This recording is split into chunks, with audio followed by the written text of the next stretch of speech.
Sveiki, aš esu Jūratė ir šio video tema yra prietarai, nes šiandien yra 13 užduotis programai 1 minutės video. Ar aš tikiu prietarais ar ne? Labai įdomus dalykas. Tikiu turbūt tais, kuriuos labai paprasta įgyvendinti. Nes sako, kad nenudyvytum, reikia pastuksenti į medį arba nusispjauti 3 kartus per kairį petį. Ir tai aš dažniausiai darau.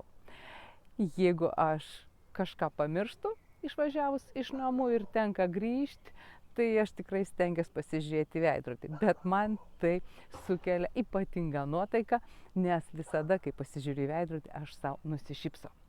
Todėl manau, kad kai kuriais prietarais gal ir visai gerai tikėti, nes tikrai turiu tokių pavyzdžių, kai mano kaimynė gyrė labai mano televizorių ir aš jos prašiau nusispjauti 3 kartus per kairį petį.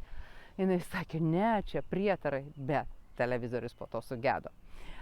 Po kokio mėnesio jinai vėl atėjo ir vėl viskas vyko iš naujo. Taigi, jeigu jūs kažką labai pagyrėt ir jūsų paprašė nusispjauti 3 kartus per kairį petį, nepabijokit, padarykit tai, nes nuo to jums blogiau tikrai nebus, bet kažkas gal bus išgelbėtas. Taigi šiandien tiek ir iki kitų susitikimų. Su jumis buvo Jūratė iš Efektyvumo akademijos.